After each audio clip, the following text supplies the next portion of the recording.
Assalamu alaikum wa rahmatullahi ta'ala wa barakatuhu.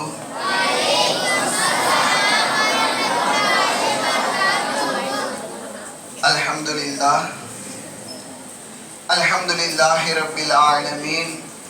Wassalatu wassalamu ala ashrafil mursalin wa ala alihi salihin wa ashabihil majidin. Amma ba'd. فقد قال الله تعالى في محكم تنزيله بعد أعوذ بالله من الشيطان الرجيم بسم الله الرحمن الرحيم إن الله وملائكته يصلون على النبي يا أيها الذين آمنوا صلوا عليه وسلموا تسليما اللهم صل على سيدنا محمد وعلى آل سيدنا محمد وبارك وسلم عليه. وإذن قال الله تعالى في مكان آخر إن الدين عند الله الإسلام صدق الله العلي العليم وصدق رسوله النبي الكريم ونحن على ذلك من الشاهدين والشاكرين والحمد لله رب العالمين. الحمد لله. புகழ் அனைத்தும் அல்லாஹ் ஒருத்தனுக்கே உரித்தாகட்டுமாக.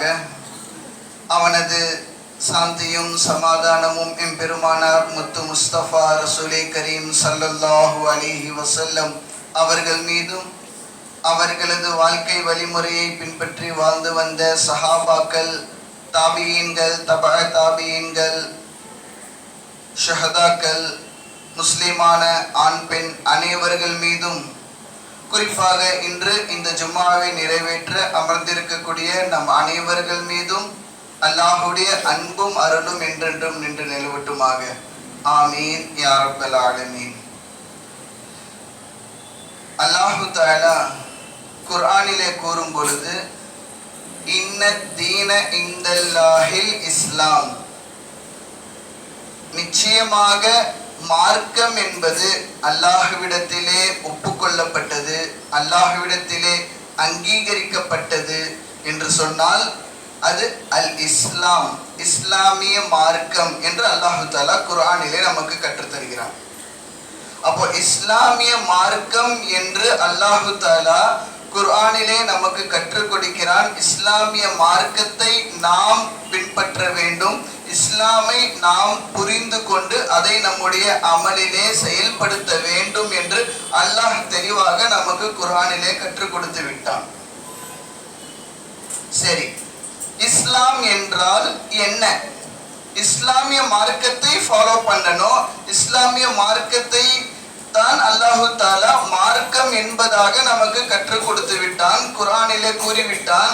அப்போ அதுதான் உண்மையான மார்க்கம் என்பதை நாம் அறிய முடிகிறது. இஸ்லாம் என்றால் என்ன? இதற்கு இஸ்லாம் என்பது மட்டுமல்ல, இன்னும் சில வார்த்தைகளையும் பயன்படுத்துகிறார்கள்.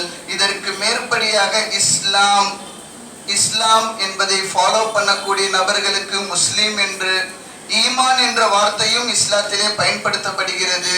அதே ஈமானை ஃபாலோ பண்ணக்கூடிய நபர்களுக்கு முஃமின் என்பதாக சொல்லப்படுகிறது. அப்ப இது போன்ற வார்த்தைகளை நாம் இஸ்லாத்திலே கேட்டுக்கொண்டிருக்கின்றோம், இந்த வார்த்தைகளை நாம் பயன்படுத்துகின்றோம். இதனுடைய அர்த்தம் என்ன, இது என்ன என்பதை நாம் தெளிவாக விளங்கிக் கொள்வதும் நமக்கு அவசியம். அப்போ இதை எப்படி விளங்கிக் கொள்ள வேண்டும் என்பதற்கு ஹதீஸ்களிலும் நிறைய விளக்கங்கள் நமக்கு கொடுக்கப்படுகிறது. அதில் ஒரு பிரபலமான ஒரு ஹதீஸ் ஹஜ்ரத் உமர் ரலியல்லாஹு அன்ஹு அவர்கள் அறிவிக்கிறார்கள். நஹ்னு பைன நபி ஸல்லல்லாஹு அலைஹி வஸல்லம், ரசூல் ஸல்லல்லாஹு அலைஹி வஸல்லம் அவர்களோடு நாங்கள் அமர்ந்திருக்கக்கூடிய ஒரு வேளையில், நாங்கள் எல்லாம் ரசூல் ஸல்லல்லாஹு அலைஹி வஸல்லம் அவர்களோடு அமர்ந்திருக்கிறோம். ரசூலுல்லாஹ் எங்களுக்கு சில விஷயங்களை, கல்விகளை கற்றுக் கொடுத்து கொண்டிருக்கிறார்கள். அந்த நேரத்திலே ஒரு மனிதர் உள்ள என்டர் ஆகிறார், ஒரு மனிதர் உள்ளே நுழைகிறார். பார்ப்பதற்கு நல்ல வெண்மையான ஆடையை அணிந்து, வெண்மைனா நல்ல ஷதீதுல் பயால் என்ற வாசகத்தை பயன்படுத்துகிறார்கள், பியூர் ஒயிட். வெண்மையான ஆடையை அணிந்து அவருடைய முடி என்பது நல்ல ஷதீதுல் பயால், நல்ல கருமையான நிறத்திலே கருநிறம் கருப்பாக இருக்கிறது என்று பயன்படுத்துகிறார்கள். ஆக வெண்மையான ஆடை, நல்ல பிளாக், டீப் பிளாக்கா இருக்கு முடி. இப்படிப்பட்ட ஒரு மனிதர் உள்ளே நுழைகிறார். பார்ப்பதற்கு இதுக்கு முன்னாடி நாங்க அவரை பார்த்ததே இல்லை இந்த ஊர்ல. இப்ப நம்ம ஊருக்குள்ள ஒருத்தர், நம்மளை சுத்தி இருக்கக்கூடிய ஒருத்தர் வராரு அப்படின்னு சொன்னா நமக்கு தெரியும், எங்கேயோ பார்த்த மாதிரி இருக்கே, இவர் எங்கேயோ பார்த்தோமே அப்படின்னு நமக்குள்ள பேசிப்போம். அது போல அவர்களும் பார்க்கிறாங்க, நம்ம ஊர்ல நம்மளை சுத்தி இவர் எங்கேயும் பார்த்த மாதிரி தெரியலையே. அப்ப அவர் என்ன பண்ணிருக்கணும்? வெகு தொலைவுல இருந்து வந்திருக்கணும். ஆனா வெகு தொலைவுல இருந்து வந்ததுக்கான எந்த ஒரு அசராத்துமே அவர் மேல தெரியல. காரணம், நீண்ட தூர பயணமாக இருந்தால் ஆடைகள் எல்லாம் கசங்கி இருக்கும், வேர்வைகள் இருக்கும், கொஞ்சம் டயர்டா இருப்பாங்க. இது போன்ற அசராத்துகள் இருக்கும் இல்லையா? அந்த மாதிரி அசராத்துகளுமே இல்லை. அப்ப வெகு தொலைவுடன் வந்த மாதிரியும் தெரியல, உள்ளுக்குள்ள ஊர்ல பக்கத்துல இருந்து வந்த ஒரு மாதிரியும் தெரியல. ஏன்னா எங்களுக்கு அவர் யாருன்னே தெரியல, யாருக்குமே தெரியல. நான் யாரிஃபு மின்னா அகதுன். அப்போ இப்படிப்பட்ட ஒரு நபர் வருகிறார், நேரா உள்ள வந்து நபி ஸல்லல்லாஹு அலைஹி வஸல்லம் அவர்களோடு அவர்களை இணைந்தவாறு அமர்கிறார். அமர்ந்து ரசூல் ஸல்லல்லாஹு அலைஹி வஸல்லம் கிட்ட சில கேள்விகளை கேட்டு தெரிந்து கொள்ளலாம் என்று ரசூல் அவர்கிட்ட வந்து அமர்கிறார். வந்து அமர்ந்தவுடன் அவர் கேட்கக்கூடிய முதல் கேள்வி, இஸ்லாம் என்றால் என்ன? அவர் கேட்கிறார், இஸ்லாம் என்றால் என்ன என்ற கேள்வியை கேட்டனும் நபி ஸல்லல்லாஹு அலைஹி வஸல்லம் அவர்கள் கற்றுக் கொடுக்கிறார்கள். அல் இஸ்லாமு, இஸ்லாம் என்பது அன் தஷ்ஹத அல்லா இலாஹ இல்லல்லாஹ் வ தஷ்ஹத அன்ன முஹம்மதன் ரசூலுல்லாஹ். இஸ்லாம் என்பது நீ சாட்சி கூற வேண்டும், யாரு? அல்லாஹ்வை தவிர இறைவன் யாரும் இல்லை, வணங்குவதற்கு தகுதியானவன் அல்லாஹ்வை தவிர இறைவன் வேறு யாரும் இல்லை. அது மட்டுமல்ல, நபி ஸல்லல்லாஹு அலைஹி வஸல்லம் அவர்கள் அல்லாஹ்வுடைய தூதர், அவர்கள் தான் அல்லாஹ்வுடைய மெசஞ்சர் என்பதை நாம் சாட்சி கூற வேண்டும் என்பதை கற்றுக் கொடுக்கிறாங்க. இன்னும் சொல்லணும், வ துகீமஸ் ஸலாத வ துஅதிய ஸகாத வ தஸூம ரமலான் வ தஹுஜ்ஜல் பைத இனிஸ்ததா இலைஹி சபீலா. நீ என்ன பண்ணணும்? தொழுகையை நிலைநாட்ட வேண்டும், ஜகாத்தை கொடுக்க வேண்டும், ரமலானுடைய மாதத்தில் நோன்பை நிறைவேற்ற வேண்டும், ஹஜ் செய்வதற்கு சக்தி பெற்றால் அந்த ஹஜ்ஜுடைய கடமையும் நிறைவேற்ற வேண்டும். இந்த 5 விஷயங்கள் தான் நாம் கற்றுக்கொள்கிறோம் அல்லவா, 5 pillars of Islam. இந்த 5 விஷயங்கள் தான் இஸ்லாம். அப்போ நாம் உடல் ரீதியாக செய்யக்கூடிய இந்த 5 அமல்களை, இந்த 5 விஷயங்களை, இதுதான் இஸ்லாமிய மார்க்கம் என்று நபி ஸல்லல்லாஹு அலைஹி வஸல்லம் அவர்கள் கற்றுத் தருகிறார்கள். வந்த நபர் இதெல்லாம் கேட்டுட்டு, சதக்த, நீங்க என்ன பண்ணீங்க? உண்மையை சொல்லிட்டீங்க, கரெக்டா தான் சொல்லியிருக்கீங்க அப்படின்னு என்ன பண்றாரு? டெஸ்ட் பண்ணி கேட்போம் இல்லையா கேள்வி, அது போல சதக்த அப்படின்னு சொல்றாரு.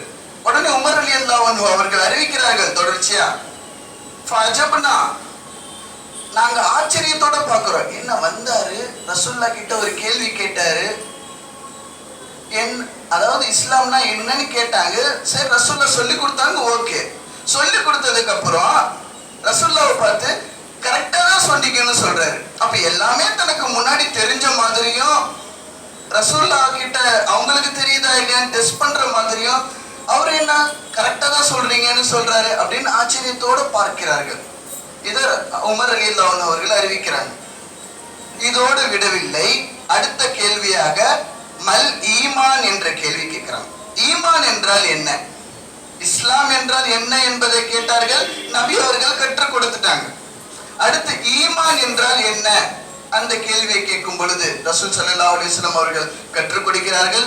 அன் துமின பில்லாஹி வ மலாயிகதிஹி வ குதுபிஹி வ ருசுலிஹி வல் யௌமில் ஆஹிரி வல் கத்ரி கைரிஹி வ ஷர்ரிஹி மினல்லாஹி தஆலா.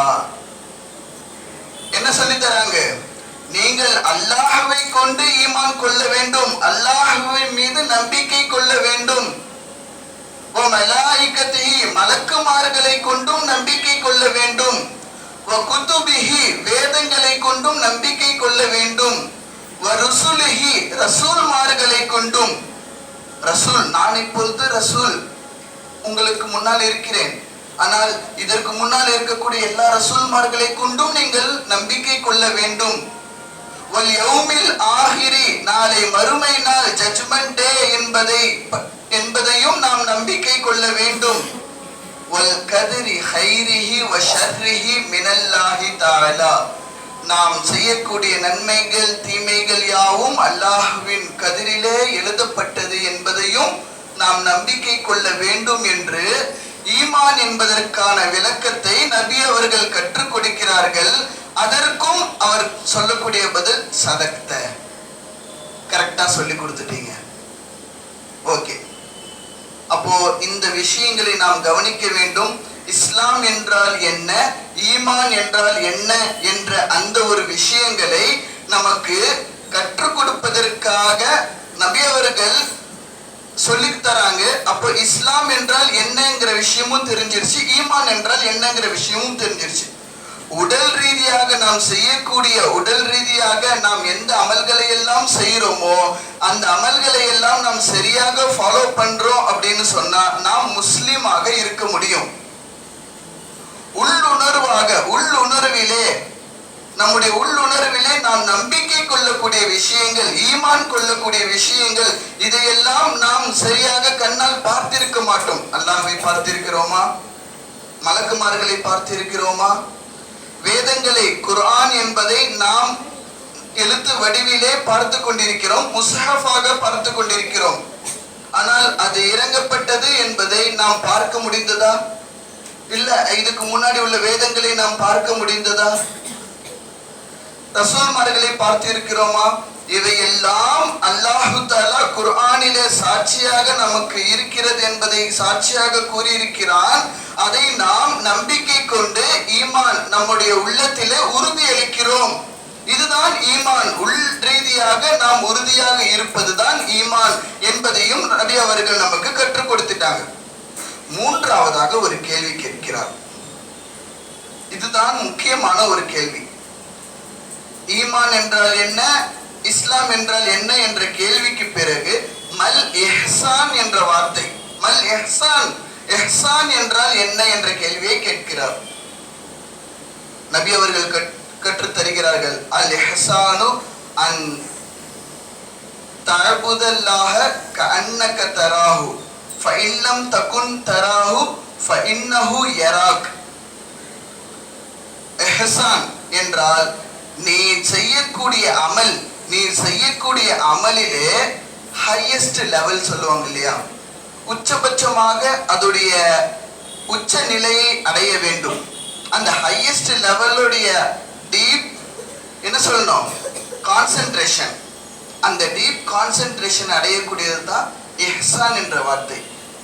அப்போ சொல்லித்தராங்க, அந்த அபுதல்லாஹ கஅன்னக தரா, நீ அல்லாஹ்வை வணங்க வேண்டும். கஅன்னக தரா, நீ அல்லாஹ்வை பார்ப்பது போன்று வணங்க வேண்டும். நீ எந்த ஒரு அமல்களை செய்தாலும் சரி, உடல் ரீதியான அமல்களாக இருந்தாலும் சரி, உள் ரீதியான அமல்களாக இருந்தாலும் சரி, அல்லாஹ்வை நீ பார்த்து கொண்டிருப்பது போல் உன்னுடைய அமல்கள் இருக்க வேண்டும். அல்லாஹ்வை பார்ப்பது போல் உன்னுடைய அமல் இருக்க வேண்டும். அப்படி அந்த அளவுக்கு நம்மளுடைய லெவல் கிடைக்கல, அந்த அளவுக்கு அல்லாஹ்வை பார்ப்பது போல் என்னால் செய்ய முடியல என்றால் ஃபைலம் தகுன் தராஹு, நீ பார்ப்பது போல் இல்லையா, ஃபஇன்னஹு யராக், அல்லாஹ் உன்னை பார்க்கிறான் என்ற எண்ணம் உனக்கு வரணும். நம்ம தான் அல்லாஹ்வை பார்க்க முடியல, ஏன்னா நம்முடைய பாவங்கள், நம்மளுடைய செயல்கள், நம்முடைய என்டர்டெயின்மெண்ட் வேர்ல்டுல இருக்கிறோம். அதனால நமக்கு நம்முடைய பார்வையால அந்த ஒரு லெவல் நம்ம அடைய முடியல. ஆனா ஃபஇன்னஹு யராக், நாம் செய்யக்கூடிய விஷயத்துல அல்லாஹ் நம்மளை பார்த்து கொண்டிருக்கிறான் என்ற அச்சமாவது நமக்கு வரணும்.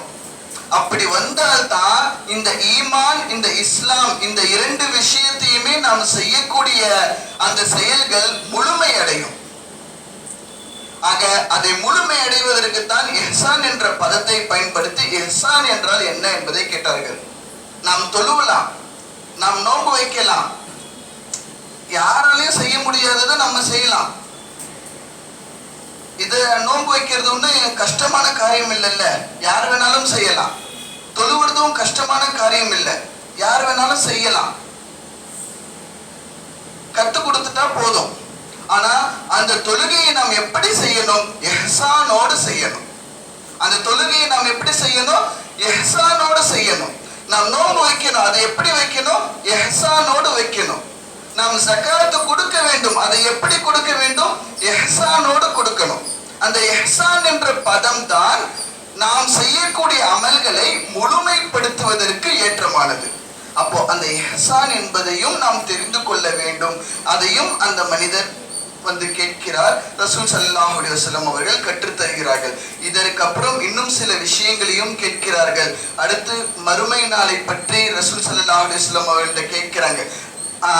அஹ்பிர்னி அனிஸ் ஸாஅத், மறுமை நாளை பற்றி எனக்கு சொல்லிக் கொடுங்க அப்படின்னு கேட்கும்போது நபி ஸல்லல்லாஹு அலைஹி வஸல்லம் அவர்கள் சொல்கிறார்கள், மல் மஸ்ஊலு அலமு மினஸ் ஸாயில், கேட்பவரை விட கேட்கப்படக்கூடியவர் ரொம்ப அதிகமான நாலேஜ் உடையவர் அல்ல.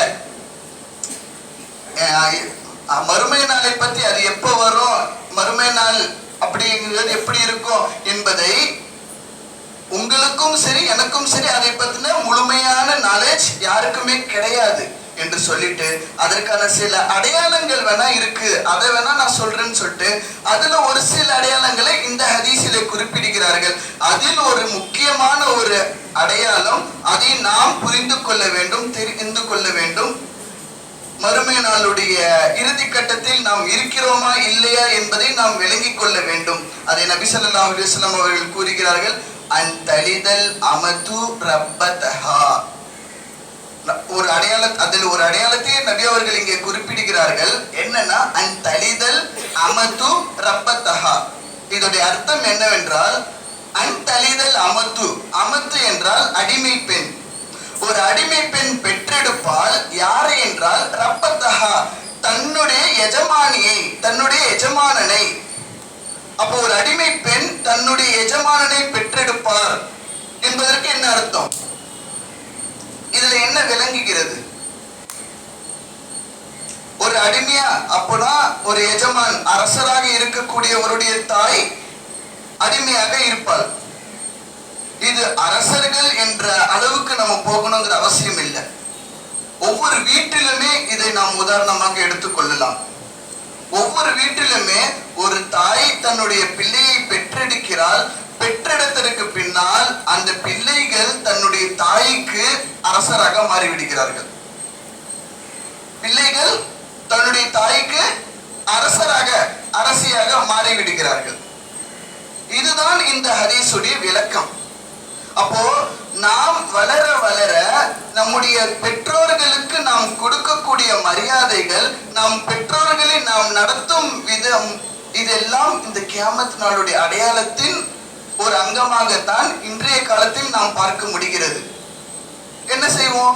பெற்றோர்கள், அவர்களை நாம் மரியாதை கொடுக்க வேண்டும். அவர்களுக்கு நாம் கொடுக்க வேண்டிய மரியாதைகளை அல்லாஹு தஆலா குர்ஆனிலே கூறுகிறான். நபி ஸல்லல்லாஹு அலைஹி வஸல்லம் அவர்கள் ஹதீஸிலே கூறுகிறார்கள், சொர்க்கத்திற்கு செல்ல வேண்டும் என்றால் உன்னுடைய தாயுடைய காலடியில் தான் இருக்கிறது.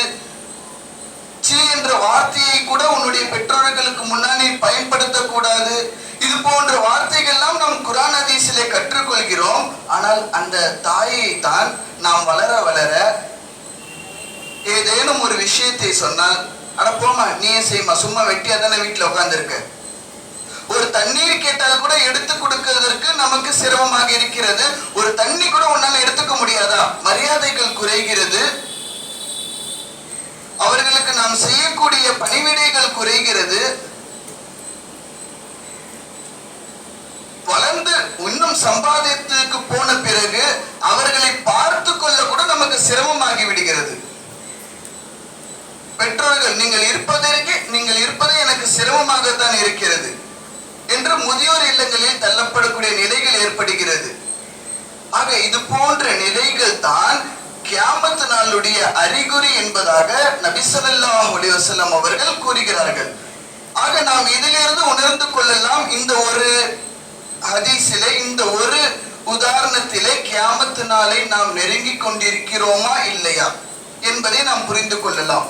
ஆக கியாமத் நாளை நாம் நெருங்கி கொண்டிருக்கிறோம் என்று சொன்னால், இதை நாம் புரிகிறோம் என்று சொன்னால், அதற்கான தயாரிப்புகள் நம்மிடத்தில் எந்த அளவு இருக்கிறது என்பதை நாம் விளங்க வேண்டும்.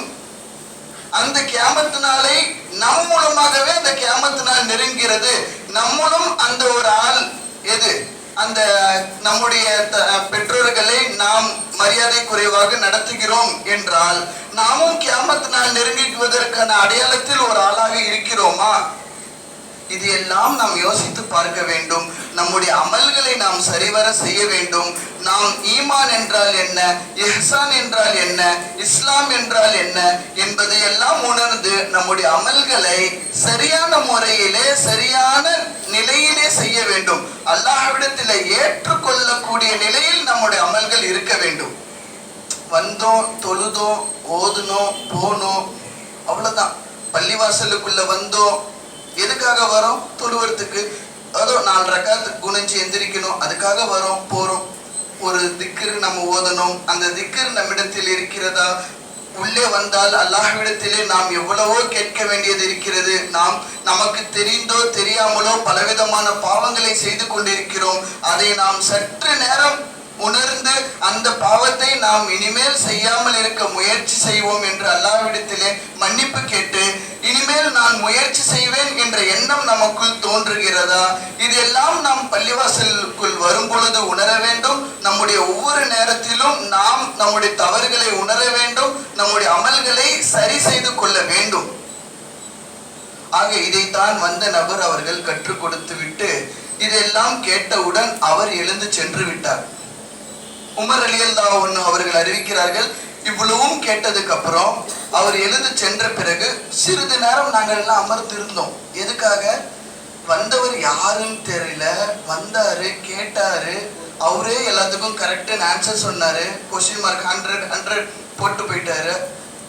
சரி, இவர் யாருன்னு தெரிஞ்சுக்கணுமா இல்லையா? அதனாலேயே கொஞ்ச நேரம் ஃபலபிஸ்னா மலியன், நாங்க கொஞ்ச நேரம் அமர்ந்தே உட்கார்ந்து இருந்தோம், ரசூலுல்லாஹ் ஏதாவது சொல்லுவாங்க அப்படின்ட்டு. அப்போ போனதுக்கு அப்புறம் ரசூலுல்லாஹ் கொஞ்ச நேரம் கழிச்சு கேட்கிறாங்க, வந்தவர் யாரு தெரியுமா? எங்களுக்கு எப்படி யார் ரசூலுல்லாஹ் தெரியும்? அல்லாஹ் ரசூல் தான் எல்லாம் அறிந்தவர்கள், அதனால எங்களுக்கு எதுவுமே தெரியாது என்பதாக பதில் சொல்றாங்க. அப்போ ரசூல் ஸல்லல்லாஹு அலைஹி வஸல்லம் அவர்கள் கூறுகிறார்கள், வந்தவர் யாருன்னா ஹுவ ஜிப்ரீல் அலைஹிஸ்ஸலாம். வந்தவர் தான் ஜிப்ரீல், மலக்குகளுடைய தலைவர் ஜிப்ரீல் அலைஹிஸ்ஸலாம். ஆதாக்கும் யுஅல்லிமுக்கும் தீனக்கும், அவங்க வந்தாங்க உங்களுடைய மார்க்கத்தை உங்களுக்கு கற்றுக் கொடுப்பதற்காக வந்தாங்க. ஆக அவங்க வந்து அந்த கேள்விகளை கேட்டதன் மூலமாக இஸ்லாம் ஈமான் இரண்டுமே நமக்கு தெளிவு பெற்றது. அந்த இரண்டையும் நாம் எப்படி இஹ்சானோடு செய்ய வேண்டும் என்ற நிலையும் நமக்கு தெளிவு பெற்றது. ஆக கியாமத் நாளுடைய அடையாளத்தை நாம் நெருங்குகிறோமா என்ற விஷயங்களையும் நாம் கேட்டுக்கொண்டோம். ஆக இதன்படி நாம் கேட்டதின்படி நம்முடைய அமல்களை நாம் திருத்திக் கொண்டு, நாம் செய்யக்கூடிய தவறுகளை நாம் இனிமேல் செய்யக்கூடாது என்ற உணர்வோடு நாம் மன்னிப்பு கேட்டு திருந்தி அமல்களை சரியான நிலையில் செய்யக்கூடிய தௌஃபீக்கை அல்லாஹு தஆலா நம் அனைவருக்கும் தந்தருள் புரிவானாக என்று கூறி என்னுடைய உரையை முடித்துக் கொள்கிறேன். அஸ்ஸலாமு அலைக்கும் வரஹ்மத்துல்லாஹி வபரகாத்துஹு.